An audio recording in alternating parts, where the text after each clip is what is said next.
Welcome to Off the Record with KyleSellsBiz, where we dive deep into the world of business strategies, mergers, acquisitions, and the stories behind them. With your host, award-winning entrepreneur Kyle Griffith. Get ready to uncover the secrets of the business world that no one else will tell you. Because in the world of business, the most fascinating tales often go unheard. So pull up a seat and get comfortable, because it's time to go off the record.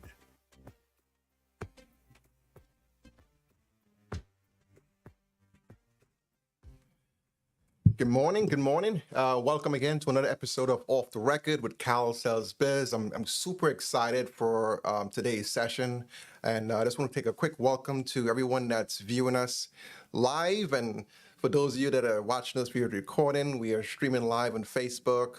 We're also on LinkedIn, YouTube, X, and Instagram. So I'm very excited of a good colleague of mine that's part of the International Business Brokers Association. He is kicking butt in Florida, and he specializes in selling roofing companies. So I love that space. It's an awesome space to be in.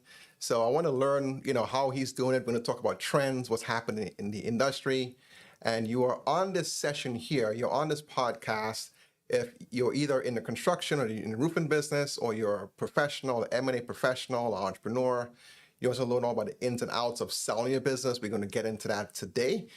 My name is Kyle Griffith. I am the managing partner of the NYBB Group. We are an M&A firm based here in New York. I'm also the CEO and founder of M&A Network. We are an advisory team that services companies looking to grow. We provide a lot of educational programming to businesses that are looking to merge, exit, or grow their business. We have different programming. We're going to be back again next week. Definitely save the date. Every Wednesday, we're going to be here with another specialist that's going to talk about different aspects of growing, exiting, or selling your business. So I'm going to bring Claudio to the stage here. This is someone I have a lot of respect for. Claudio, he is a certified business intermediary and one of the top business brokers in the state of Florida.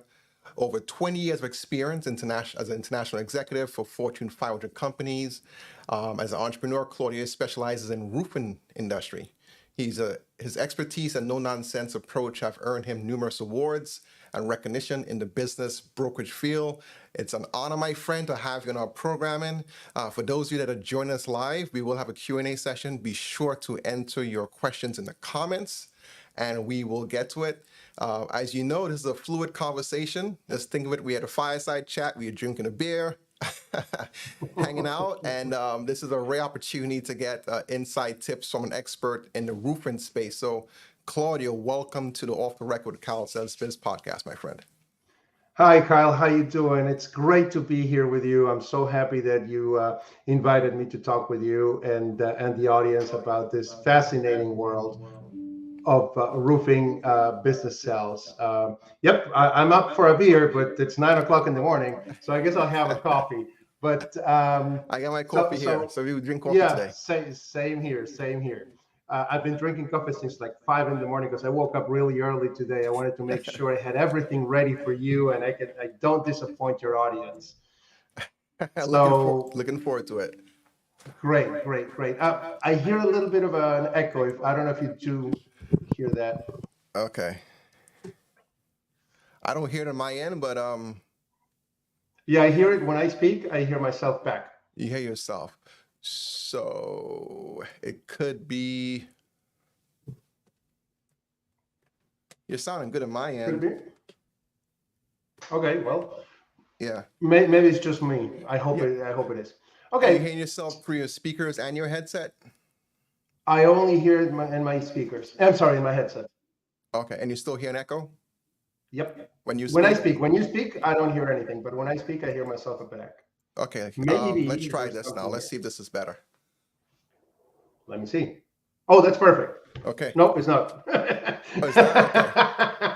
Don't worry. Let's go on. Unless people in the audience might think that it's bothering them, let's move on. It doesn't bother me, but I want to make sure that everybody hears what we have to say today, and don't waste their time. It's 9 o'clock in the morning. It's a Wednesday, and it's a beautiful day outside, and I just have so much to talk about. I'm so excited about this that I want everybody to be able to listen and to ask questions and what have you. So yeah, basically I am a business broker, like you just said, just like you. I am in the state of Florida, but I work with roofing companies all over.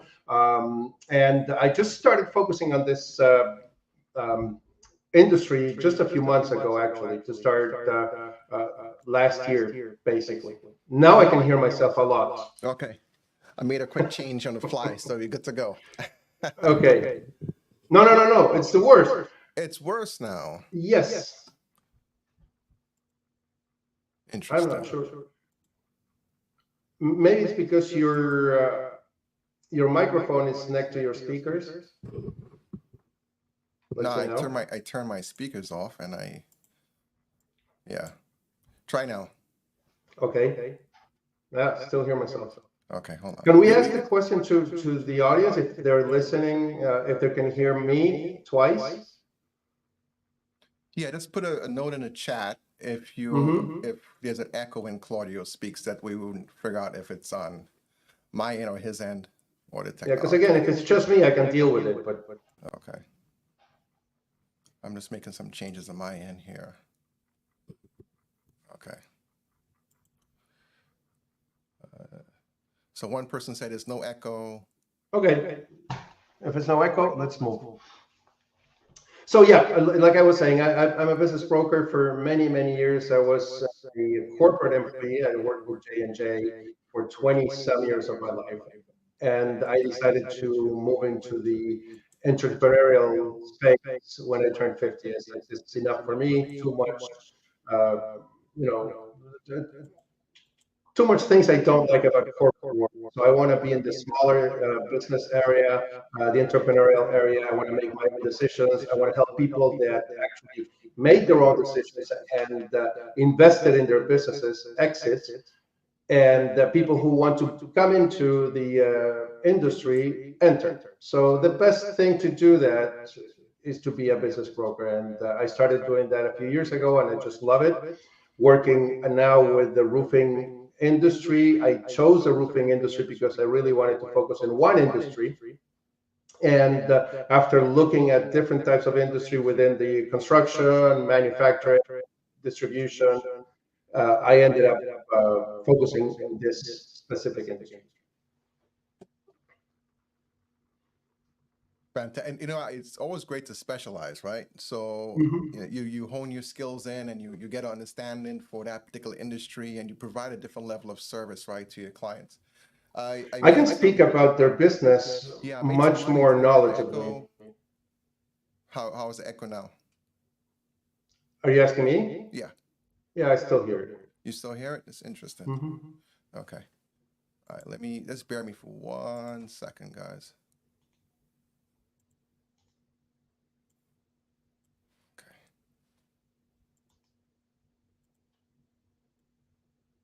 Switch here on my end. Okay. Let's see how this works now. Okay. All right. Can you hear me? Yeah, I can hear you. It's better now? No, I can't hear you. Okay. Oh, that's great. Hold on. We're gonna get this fixed here. Give me 1 second. I'm gonna go back to this. Okay. You said you can't hear me? Audio speaker. Okay, let's see now. Okay. I can hear you clearly. Yeah. For some reason, it's still. Can you hear me now? I can hear you. Okay. Okay. Let's continue. I think we're fine now. Okay. You can hear me okay, right? Low, but I can hear you. Okay. All right. So let's jump in here. Okay. So let's talk about the industry. Like we have like I do a lot of business in the HVAC space, which is similar, right, in the construction, and a lot of the clients I've been working with been getting a lot of solicitations, right? It's been a very, very active industry, especially in the private equity sector. They're very, very active. By the way, Claudia, I was actually interviewed yesterday by Loyal and Business News, and they wanted to hear about these trends. I told them to to join in. We're going to be talking about this tomorrow, but more specifically in the roofing space, which is it's all relative, right? Yes. But talk about that, like what's happening in the roofing space as far as the clients you've been working with.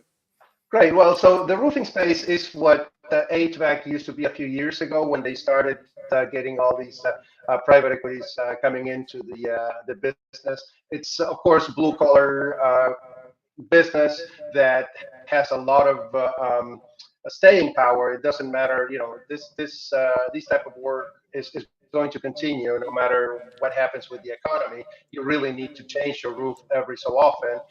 You have storms all the time coming, hailstorms, tornadoes. You have all types of storms that will affect us, whether the economy goes up, down, or sideways. So it's a very sustainable type of business, and there's a lot of technology coming into this business as well. And of course, that drives, and it's a very profitable business, which drives capital. So there's a lot of private equities right now going into this industry. We actually had a meeting in Nashville maybe a couple of months ago, where we had several different private equities, M&A advisors, and many business owners in one room. Actually, I was there with probably 20 different private equities with many advisors like me, and we were going over what the trends are for this industry. So this is just starting. There's a lot going on in it. There's a lot of people that are interested in buying businesses in this space, and that's going to, of course, drive multiples up, which is great for a business owner. So it's a really good situation for roofing business owners if they want to exit or if they want to take advantage of this trend. But it's not only about timing. You really need to have the business well set for selling. It's not just saying, okay, well, I want to sell my business, and you just hang a sign says for sale, on top of your building, and that you're going to sell it. You know how hard it is to actually sell a business, and the people that are coming to buy those businesses are no fools. They're not going to just buy anything just because there's a trend. So it's not for everybody. You really need to have your business well set for selling. And that takes time, energy, a lot of effort, and a lot of knowledge as well. You got to look at the business from the side of the buyer, not the side of the seller, which is something that most business owners, not only in the roofing industry but everywhere, don't understand, right? And that's a huge thing that you have to take into account. If you really want to take advantage of this trend, you'd have to be prepared for it, and you just can't go, willy-nilly trying to get somebody to buy your business.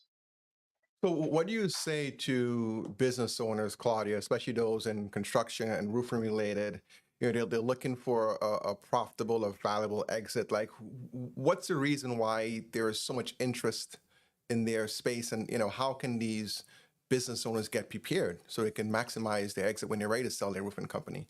Yeah, well, like anything else, profits drive the valuations, and this is a very profitable business. Like I said, it's a very stable business, which is another thing that buyers look for. Buyers look for two things, or three, I would say: a profitable business, a stable business, and a potential for growth.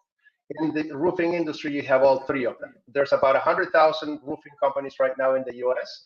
That's going to start consolidating. Well, it's starting already to consolidate, and there's many buyers that are looking for not one, not two, not three, more than that businesses to consolidate. When you consolidate, you can increase the profitability of the business by increasing sales on one side and decreasing costs on the other side. You can concentrate, some of the activities, like for example, accounting or marketing and what have you, and you can make the business a lot more profitable. So that's the reason why many private equities are looking into this space. Interesting. And when is a good time, roofing owners of roofing companies should think about selling their business? This is like the magic question. You probably get this 100 times, but what are your thoughts on that? Well, my personal belief, okay, maybe not everybody shares this, but the way I see it is, if you have a roofing company that today is making $1 million or more in net income, okay, not in revenues, but actually EBIT, I would say. If you're making $1 million or more, you should think about selling today, not tomorrow. Okay.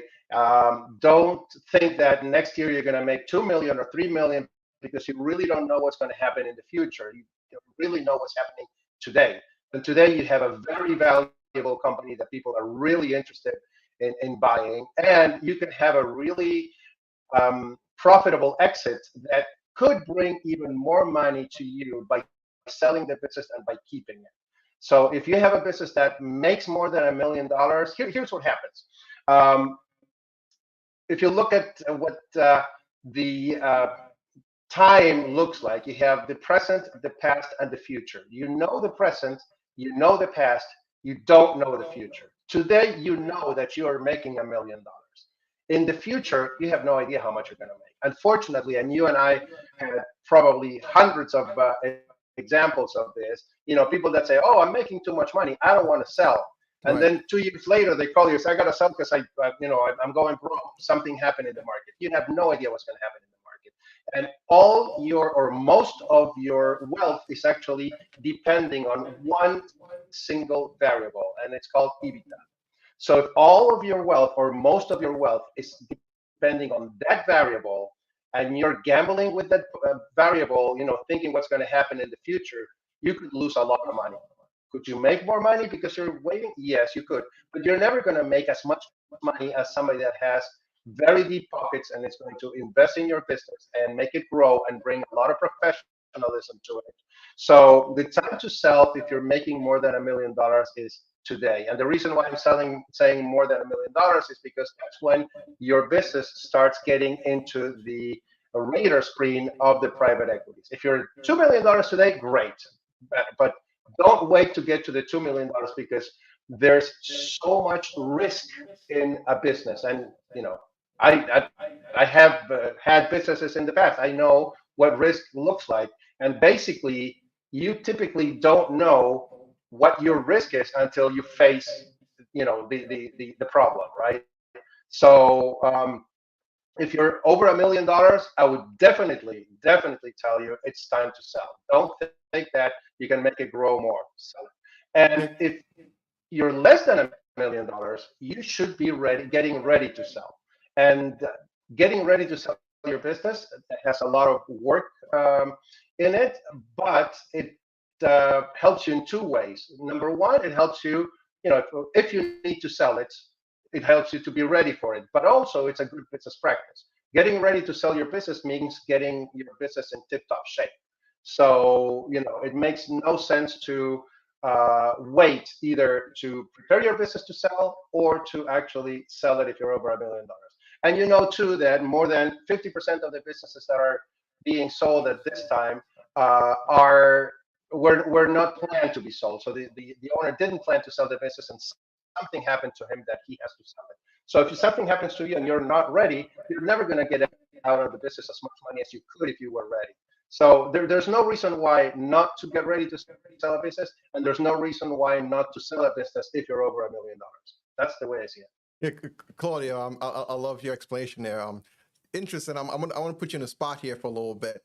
Sure. So the deals that I'm working on, I typically get on average, about 60 NDAs, 60 buyers that raise their hand, say they have interest. And these buyers give us a lot of intel, a lot of information, and it actually correlates what you're saying now. Something really magical happens when a business hits that $1 million EBITDA. It's like the sharks. It's like you almost like you throw it's like fish or blood in the water. The sharks just start going crazy. Like something that's happens insane when you're at that $1 million mark. I'm just curious. Like, what are your buyers telling you? Is it the same thing? Are they telling you, hey, at $1 million, we would actually be open to paying a higher, or a premium multiple, right? At $1 million, right? Are you seeing the same thing Yes, in your marketplace? absolutely. I see the Yeah, exact same thing. But yeah. buyers tell me, don't show me anything below $1 million, but if it's above $1 million, hey, show it to me, and we'll start working it out. And to your point, those businesses typically get 10, 20 offers, right? Yes. When your business starts getting that many offers, and the way we manage a purchasing process or a selling process, you can actually create what's called either a private auction or some type of putting the buyers one against each other, so they increase the value of the business. This Yeah. is capitalism. This is the demand and supply. So there's not that many businesses that are above $1 million, and there's not that many businesses that are good that are above $1 million. So once you get that, you have a really nice product to sell, so you can capitalize on that. Absolutely. Yeah. Let's talk about this, right? So we were just hanging out in Louisville, Kentucky, right? The home of the Kentucky Derby, and we had a dinner at a very nice restaurant there. We had all of the jockey shirts and everything. So I'm gonna give a little bit of a gambling analogy here, because this is what I see in the marketplace. I see business owners are gambling on their business and their legacy, right? It's almost like when you're gambling, you're making money. It's like, okay, I made X amount. You want to make more. That adrenaline rush goes, keeps going, keeps going, keeps going. So it's like what I've seen is actually the client I was speaking with last week, and they're doing about 3 million EBITDA, right? And they're still waiting to get to, I mean, everyone has different trajectories and timelines as far as when they want to exit. But the marketplace we're in right now, there's over $14 trillion of dry powder, money in the private equity. There's money out there right now. Yes. The markets has stabilized. Interest rates is where it's at. There's a lot of opportunity. But I'm curious as far as what you're seeing, because in my marketplace, business owners are still gambling. They're still either waiting out for that magical number that may or may not come, and they're hopeful that, okay, well, let me keep at this and see what happens. And unfortunately, from personal experience, I have clients that are either of ill health and things happen. Nothing is for granted. Things happen, right? And we see this. We've been through multiple cycles, business cycles, and that's why clients, business owners should lean on our expertise. I'm curious as what you're seeing. Are you seeing clients and prospective clients gambling on the future profitability of their business? Oh, Kyle, yeah, we were there together. We had a few beers, and we had a really good conversations in Louisville. And that actually led me to think of an analogy that I can share with you. But before I share that analogy, one thing that you said really, opened my eyes. And I think that the worst kind of gambling is when you don't know that you're gambling. You think you're making a rational decision, but you're actually gambling. And tied to that, the analogy I'd love to make, because it came to mind when we were there, is the analogy of a horse race, right? So let's suppose you have a horse, your favorite horse, and that horse is your business. Would you bet on that horse at the start of the race? Would you bet on that horse in the middle of the race? Or would you bet on that horse at the end of the race when it already won? Okay. So what happened when you have a $3 million EBITDA, you know that you already won. You crossed that finish line. Don't keep betting on it, and don't wait until the next race. Just cash in and take it. And what's going to happen in the future is that horse, your business, is now a different horse because it belongs to a different company. But you can reinvest in it, right? You can put part of your money back in it. And Yes. this new horse now has more hay. It has more, a better bet. The jockey is going to be a different one. It's a more experienced jockey, and the one that has a lot bigger pockets. So if you're at $3 million and you want to take it to four, don't sell it at $3 million. Reinvest part of what you got for that $3 million, and the new jockey is probably going to take your business or your horse at a much higher level, so you can get back the money that you reinvest. That's being smart, and that's not betting on potential. It's betting on facts. The fact is that you have the money today. If you don't take it, so many times it happens that something happens to you. I can give you several examples, but one of them was, maybe 6 or 7 months ago, I got a call from a company that, they talked to me a couple of years ago. They didn't want to sell the business. Well, the father was like 80-some years old. He eventually gave the business to his son, and his son was running it. the son died in a car accident, and now the 80-year-old dad has the business back, and he just has no idea how to continue. He's not young, he can't, and the business of course suffered like crazy. The business is not valuable anymore, and this guy who could have retired and rode into the sunset and being drinking margaritas in Belize, now is back in the business, and his wealth has gone away. Rather than creating generational wealth, he's actually going back to work, and it makes no sense. I really think it makes no sense. I love that analogy, and the funny thing, as your four-legged friend is in the conversation, very cute. So I love that analogy because actually, when I sit down with clients, I'm actually trying for them to not to sell the business. It's kind of weird, but I go through because selling a business is like a last resort, right? You think of the real estate market, think of the stock market. Your business should be growing every year, year over year. And there's other ways to transfer ownership or exit without selling. And we want to make sure that all the options have been reviewed. And this is the best option if the client wants to cash out. And an alternative is what you said. So you want to, I made a note here, wrote it down. You want to bet on facts. You want to bet on data. That's why it's so important to do the valuation. The valuationist gives a financial perspective. You need someone like one of us to come in and give a market industry perspective, but from a holistic standpoint. But it all goes back to the data. And I have a question I'm going to pose to you. And you shared 3 things you look at in a business. It's very similar to what I look at as well. But I'm going to add one more. You mentioned about what to look for, profitability, a profitable business, right? And you mentioned specifically about getting to 1 million EBITDA. You mentioned about how the roofing segment is stable, right? And then you also mentioned room for growth as well. I also like to look at the 4th one I'll add in is the risk involved. Every investment, there's risk. And the more that you can de-risk the business, this makes it more profitable, and it just helps move the needle. You can get a potentially higher multiple for your company. The question I want to turn to you is actually, before I get to I'm going to ask my question, but I also want to point out, so we have a question here from Yvonne Robario. We're going to get your question in a second. So if you could make a note of that, Claudio. My question is, specifically for the roofing business, right?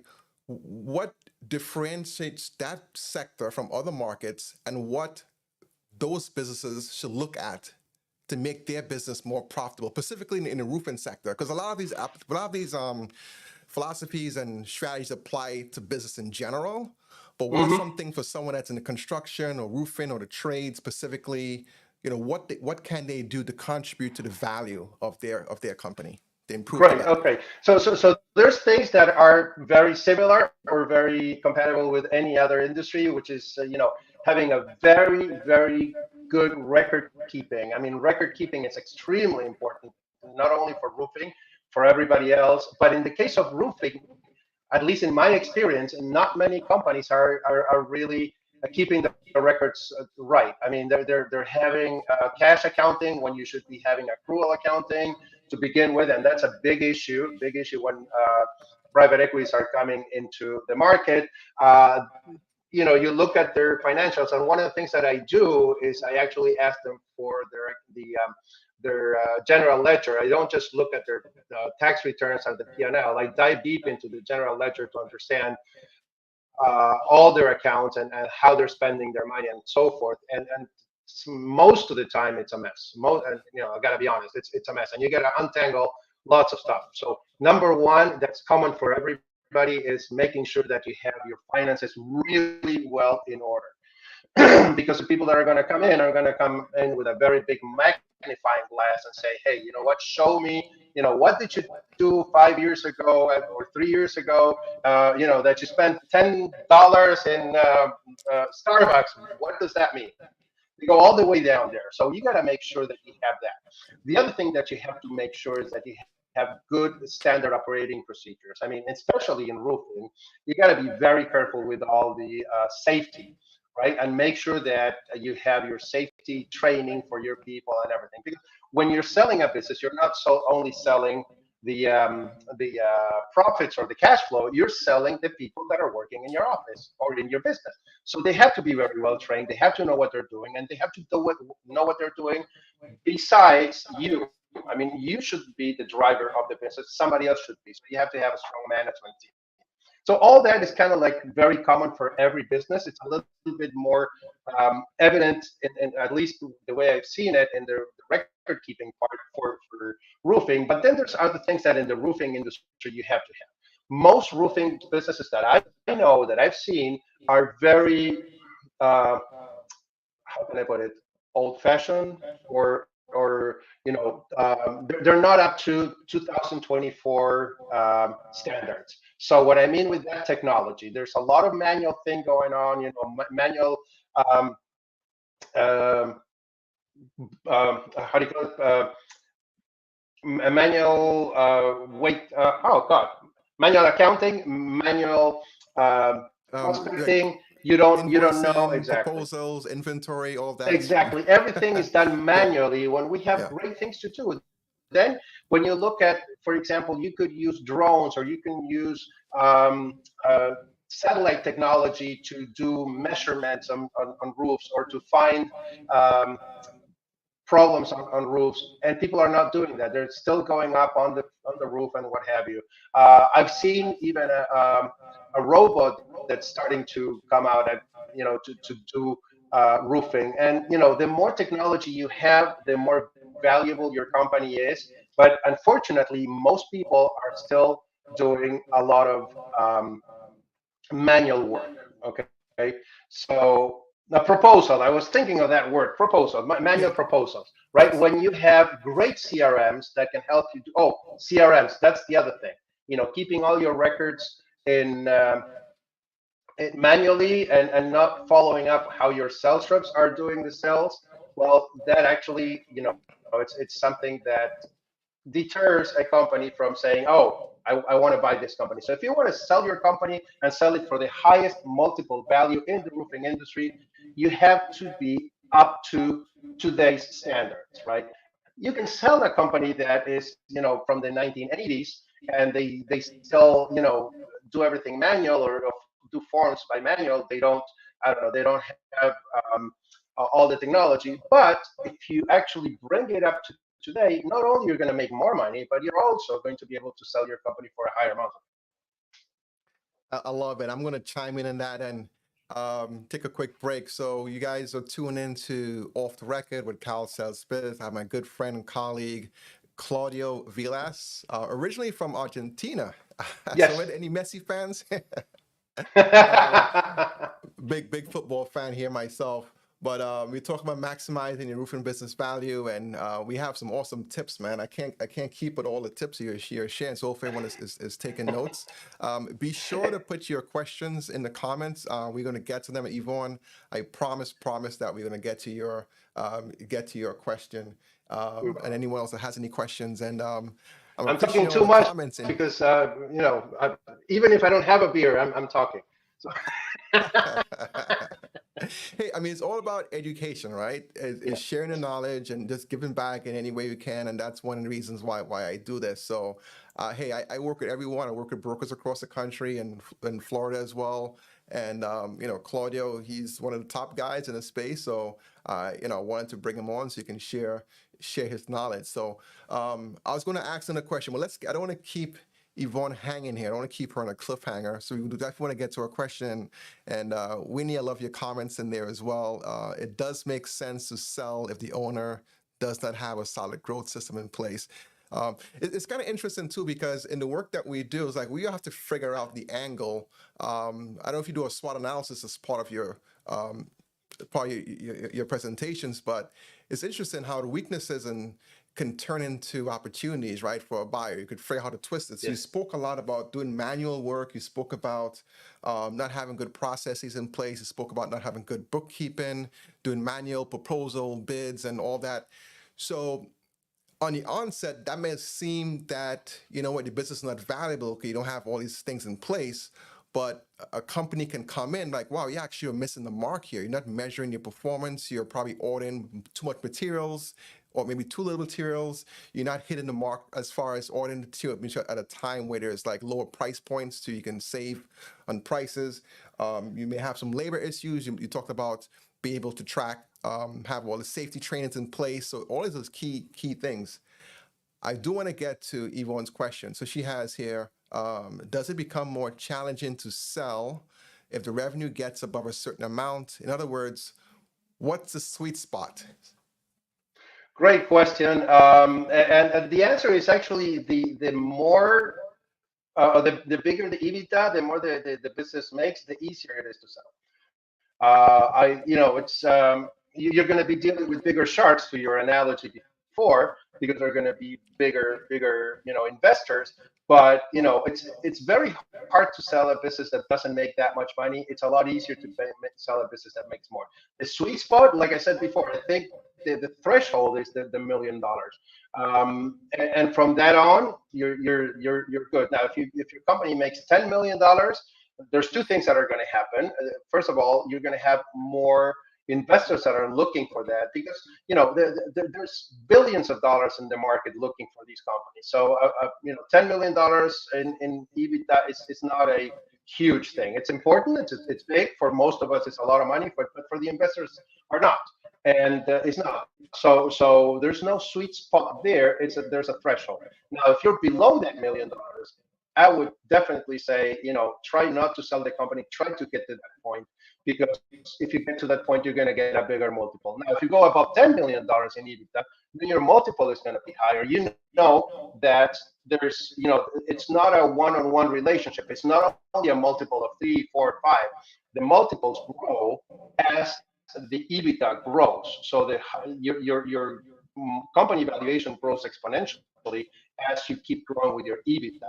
But again, you're betting on that horse that's already won. So you're taking a big gamble there, right? So it's a balance. Everybody has their risk, the risk tolerance, and some people are more tolerant of risks than others. But I would say start, if you have it over $1 million, like I said before, just really think about selling. So I love your answer. And when I get asked this question, or any questions relates to value and timing of the sale, it's very unique to the individual. Everyone has their own motivations and why they're selling. So your timeline, like, may be different from another seller's timeline. That other seller can be in great health, has a great team, and everything is taken care of. They have someone that's running a company. They're not there 5 days a week. They can take vacations, enjoy their boats, country clubs. So they can, in essence, sit back and grow that business. Once you get above $1 million, things happening. From my experiences and the buyers I work with, all of them say 1 to 4 EBITDA, 2 to 3 million EBITDA. Like, that's what they're looking for, right? But you may be in a situation where you have to get out. There's no one else to take over. I was speaking with a client yesterday that's in the orthotics space, and they're saying that the schools are not doing any more programs. Like, it's less certified podologists. I'm probably screwing it up, but essentially, the insoles you put in your shoes when you need help walking and so on, the orthotics. Mm-hmm. So you have less graduates on those programs, so there's less buyers in the pool, and most of those businesses are actually under $1 million. So, but this particular individual needs to get out for personal reasons, right? So it all depends on what your personal objective is. And I always tell my clients, say, have that conversation with your financial advisor. You need to figure out what your lifestyle is going to be post sale, how much you need for retirement. And it's always good to have a coach or a sounding board or someone you can speak with just to get your mental health in check and your well-being, make sure everything is okay. Because it's a very stressful process, especially when your identity is running that roofing. What's after roofing? What do I do after roofing, right? So start thinking about things, 5, 10 years down the road. So I love that question. I have another question here from, you want to say something, Claudio? No, I was going to say something, but I'll say it later. No worries. Let's see the other question. Okay. Jason. Okay. So I'll preface by saying we're not tax attorneys or CPA, so any advice here? This is off the record, okay? So everything is off the record. So C Corps, S Corps, do P companies prefer these companies to be S Corps or C Corps? Tell me, what have you in your experience? What do you Well, see? it depends on what they're going to do. If they're going to buy the assets or they're going to buy the stock of the company. There's a lot of different variables there that you have to look at. S corps are sometimes a little bit of a problem for the buyers. But a C corp is also a little bit of a problem for the seller because you got double taxation there and all that. Again, we're not tax advisors. Don't take this. I want to make sure I don't get in trouble. But it really depends. Sometimes they convert the S corps to a C corp before buying. We have one more here. We have a couple questions coming in. Can you talk about, so this is from Reynard Young, and he asks, can you talk about retail model versus insurance model and 1099 versus W-2 in the roofing industry? Great questions, Ray. Great question. That's one of the things that you have to look at when you're preparing your company for sale.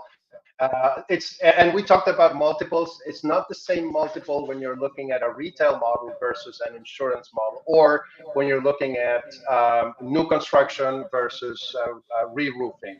So buyers, there's a buyer for everything. I mean, you can find buyers for everything, but most buyers will be looking at the retail model more than the insurance model because that is it's more sustainable.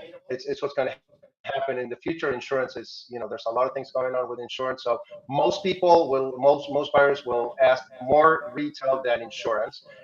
And 1099 versus W-2, that's the other thing. You want to have your employees as W-2s. There's a lot of issues with 1099s. But on the other hand, most companies are actually using crews, right? Subcontractors that are 1099s. That's what most people do. But the more W-2 and the more retail, the better. Again, still there's buyers for everything. But Yep. We have to spin the story, right, Claudio? We have to. If you're 1099, we have to say why it's good. If it's W-2, we have to say, we have to explain to the buyer where the opportunity is. But I love your answer better.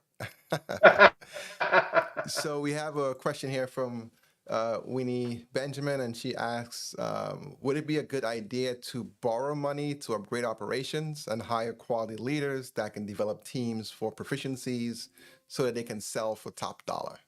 So you're pretty much reinvesting in your teams and using, debt to do that. Yes. Well, there's not one size fits all answer, of course, but if you believe that you can actually take your company to the next level and you're strong about that belief and you think that you can hire quality leaders for it, yes, it makes sense to get into that. It makes sense to get into that every time that you have and it depends on how much debt you're talking about too, right? Are you going to sell your children for it, or borrow money against your house, or do you have some kind of loan that is not going to kill or break the bank? But everything in the appropriate balance makes sense for a business. And also depends on where you are in your earnings, right? So it's there's not a one size fits all answer, I think. Fantastic. Thanks, Winnie, for your question. Let's take one more. And this is your chance to ask your questions. We're going to go for another 10 minutes or so, if that much. So we have a question from Nick. Hey, Nick, what's happening, man? Good to see you here. So Claudio, can you please speak to the labor challenges? Wow, that's a big one. We could do a whole session on labor challenges. Damn. Can you speak to the labor challenges in roofing and how successful companies have addressed this? What I mean specifically are the ugly realities of dealing with unreliable workers, substance abuse, personal. This is a good question. We probably have to bring Nicholas to the stage because open up some dialogues here. This is a great question. For buyers coming into the space that haven't been exposed to blue collar realities, day one post closing, maybe sobering. So this is a good question. Thanks, Nick. It's not easy to answer because it's all about leadership to begin with, right? Yeah. So it's hard to get good labor. It's always hard. It has to you need to work. Roofing companies work again with a lot of subcontractors. So it's really important to select the subcontractors and not have one, have several, and make sure that you balance them. You need to do background checks. You must do drug tests, and your crews are actually your company. They're the ones that's the product that you sell. The people that are going to be on a roof. You don't want somebody with substance abuse, on a roof, because it's a huge problem. But it has to be with very, very selective uh, selection, if you will, of people, and not grow too fast. That's the other one, right? Because when you grow too fast, you don't have time to vet the people that are working with you. So you need to keep growing. So you need to keep adding people, and that's when you run into trouble. It is true that the investors, and that's a good point that I want to start talking about. There's a difference between the investors and the sellers. Okay, so when you're the owner of a blue collar company, typically you started your company from scratch. You were up on a roof one day, and then you started working at creating it, and you know a lot about how to manage your company. And some of those blue collar workers have a really good relationship with you as the owner.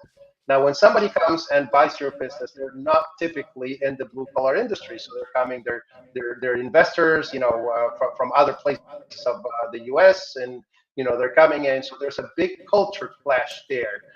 In order to minimize the impact of the culture clash, the seller should really vet their buyers. Okay, you want the buyers to to have the same kind of values, the same kind of I wouldn't say 100% the same kind of lifestyle or whatever, but you want them to be compatible with your crew. I was told a couple of weeks ago about a story that I thought it was really interesting. It was this company that they had the culture of the company that every Friday night the guys would go out and drink and have a good time, and it was really bonding kind of thing.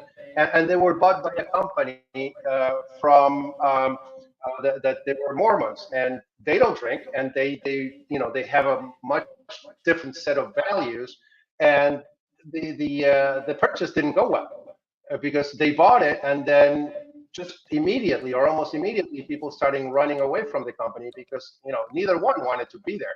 They don't get along with each other. It's nothing wrong with either one of them, but they just don't get along.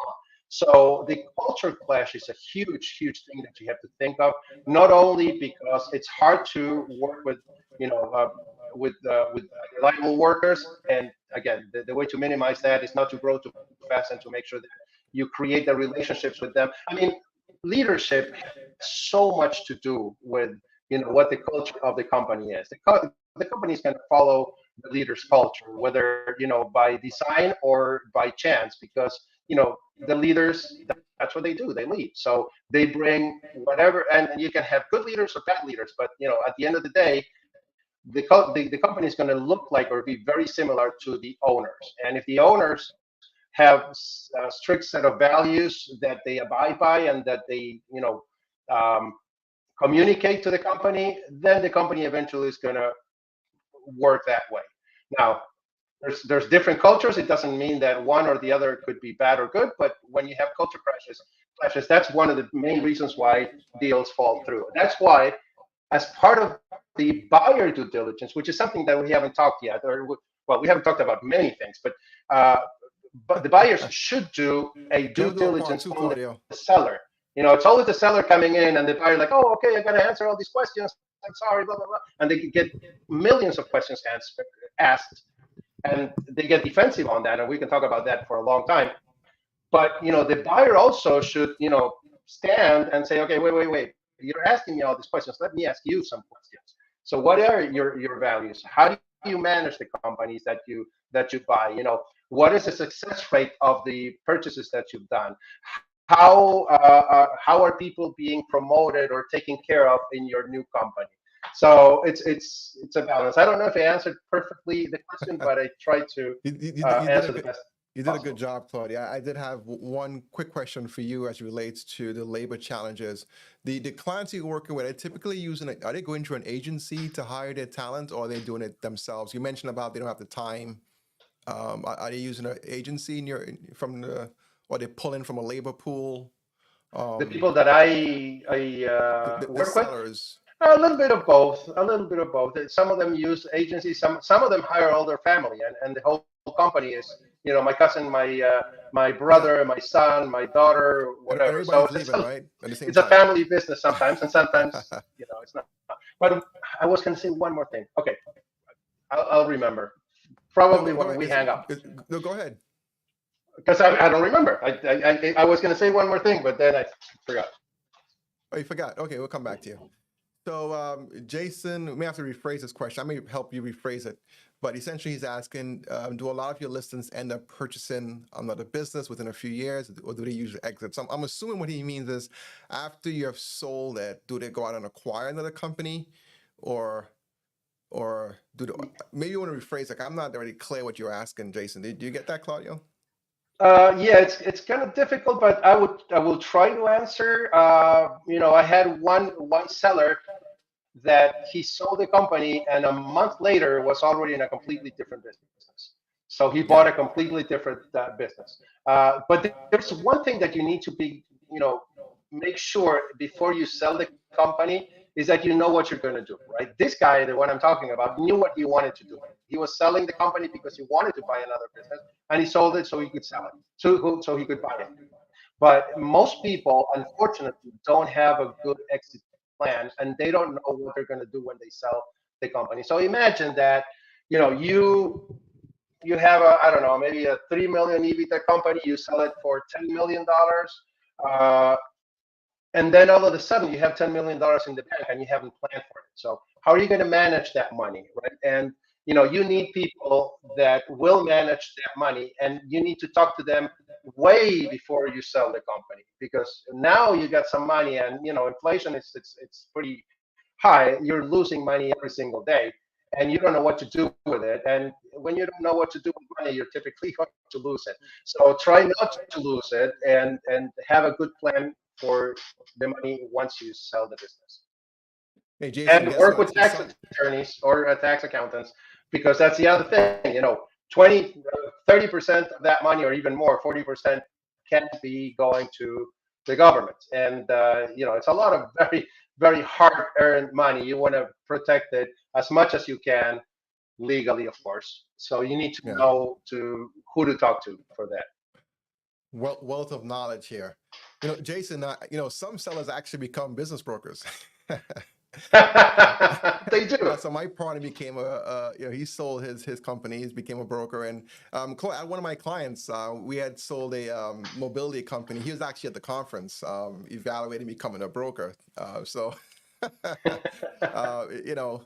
people get bored, they get bored.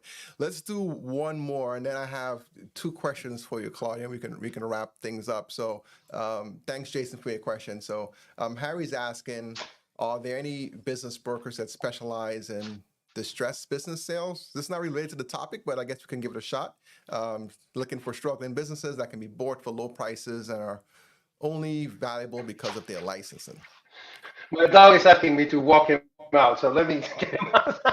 He wants So to exit. I don't know any broker that actually specializes in distressed business sales, but there are a lot of distressed business sales, because distress is one of the five uh, most common reasons why people sell their business. It's the 5 Ds. You have the distress, disease, divorce. What was the other one? So this is disability, divorce. Disability. Exactly. Yeah. So distress is one of the real big reasons, and working on distressed businesses is actually, I think, one of the most profitable things you can do if you know how to do the turnaround, because you're going to buy them for very low money, and there's a big amount of um, businesses that are under distress. Actually, if you think about it, most businesses actually, unfortunately, fail at the 2 or 5 year mark. So yeah, there shouldn't be a big problem. It shouldn't be hard to find distressed businesses. Well, what do you think, Kyle? Yeah, I mean there are some brokers that specialize. I actually have one in my backyard. Like he said, Kyle, Okay. send out your distressed deals. I just, actually that company I was referring to yesterday, I referred it out to a broker in my backyard, because we don't do distressed sales. But yeah, there are brokers that like working in those things. believe it or not, there's a huge industry for it, as Claudio mentioned, in turning these companies around. But there are immigrants that are migrating from other countries. Let's say they are really good. Let's use in roofing as for example. They're good with their hands, and they're looking for businesses they can buy. And in order to get their visa, they're going to need some ownership in a company. So they're looking to buy distressed businesses. So yeah, there's a market for that. And there are definitely brokers that focus in that space. So Claudio, I want to ask you, appreciate everyone that sent their questions in. We may be able to squeeze one more in before we wrap up, but we're getting close to the top of the hour here. Are there any frequent questions that you get from your clients that was not covered today? Like, what is one or two questions you typically get from your clients that have roofing companies? What are they asking you? What are these common questions? Ones that we haven't. Common question? You mean like from the sellers? From the sellers, yeah. Well, how much is my business worth? How much can I sell it for? Then is why, and I'll tell you one that's kind of controversial. So we only have a couple of minutes, and I'll leave it hanging so the people who want to come back and see another episode. So I'll put the cliffhanger there. So why should I choose you as a business broker? And why can't, I got 10 people knocking at my door per day saying that they want to buy my business. And what kind of value do you add? And I think that's a really good question. And the answer is, you know how to sell roofing businesses or any other type of business in this case, but you don't know how to sell businesses, and that's what we specialize in. And to sell a business is not just, like I said before, putting a for sale sign in your yard and people are going to come and buy it. You have to have the business ready for sale. You need to know how to handle the buyers. You need to know how to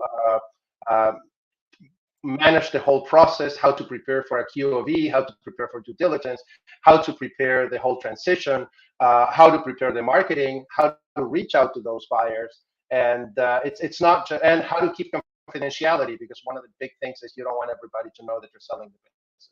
So the value that we as brokers add is it's much more than just bringing a buyer. Buyers are very abundant out there, but the good buyers and the right deal is very difficult to get. That's why 80% of the business never gets sold.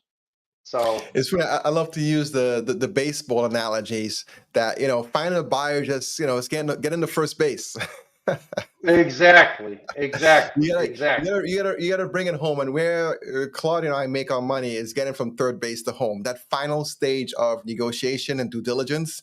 So all the stuff that Claudia mentioned about getting the business ready, the buyer is going to be verifying everything, and that checklist is long. It can be hundreds of items in that checklist. So making sure your business is prepared, you have all your ducks in a row, your processes, your safety checks, everything we spoke about. That's key to make that due diligence process much more streamlined and simpler. But talking about due diligence, I'm just curious, in the space you're in, how long is due diligence? From accepted offer to close, like what's your scene in your market? Well, that's a great point. I'm really sorry we're running out of time. We're good, man. I might have to bring you back, but we're good. It depends on how ready the seller is for the due diligence. And unfortunately, the sellers are never ready for due diligence. I really work a lot with them as we go through the process before we get to due diligence to be as ready as possible. Because there's two things that happen with due diligence. But how long typically? Like 1 month, 2 months, 3 months? 30 to 60 to 90 days. 30 to 90 days. 30 to 90 days? Mm-hmm. Yeah. But you want it to be as close to 30 as possible, because that's the most the riskiest part of the whole deal. So the longer it goes, time kills all deals. That's when they're dead. That's when they kill them. Yeah, time kills all deals. And I forgot to drop another mic drop when you talked about the buyers. Just came back to me. And we have a saying in our industry, having one buyer is like having no buyers, right? So you want to have the bases loaded, my friend. You want to have buyers on all bases and have one come home. Absolutely. So I appreciate you, joining on. I'm very thankful to come and share your knowledge. I mean, we can talk for hours, man. So much stuff we can talk about, especially in due diligence side, and a lot of things that we didn't get a chance to cover. I may have you come back to do a part two, but.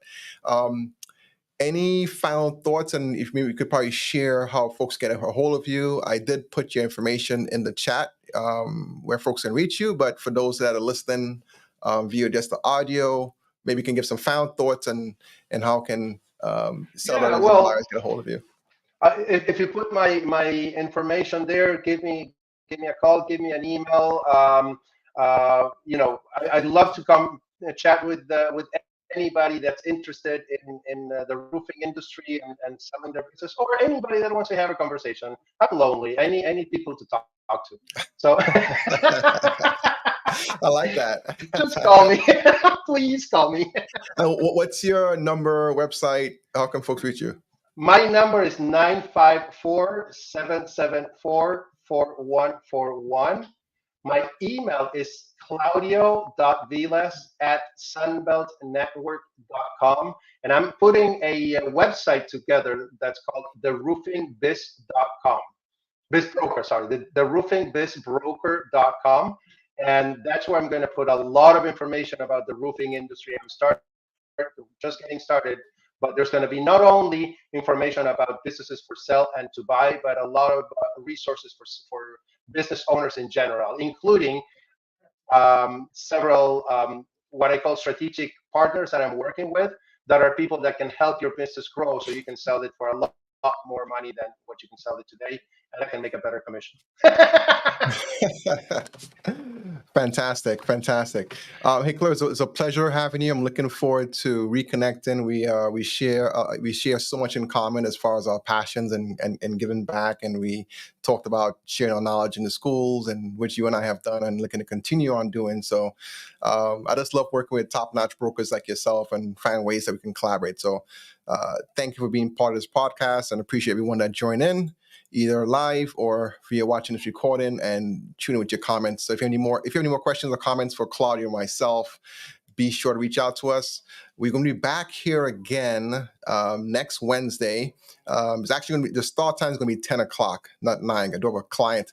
Business comes first, right, Claudio? Of course. I have a client appointment next week at 9. So we're going to do 10 o'clock next Wednesday with a very special guest who Claudio knows. Claudio don't know who it is, but I'm going to share the special guest tomorrow. I'll be there. Well, I'm probably going to watch it later because I'm going to be in Italy next week.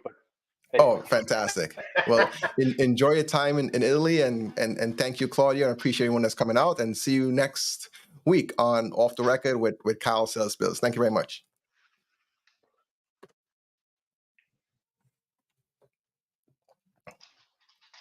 For listening to Off the Record. Join us next time as we continue our journey through the hidden alleys of mergers, acquisitions, and industry insights. And follow us on Twitter and Instagram at KyleSellsBiz for more news and insights. Remember, behind every business deal lies a story untold. See you soon. Bye-bye, Kyle. Thank you so much.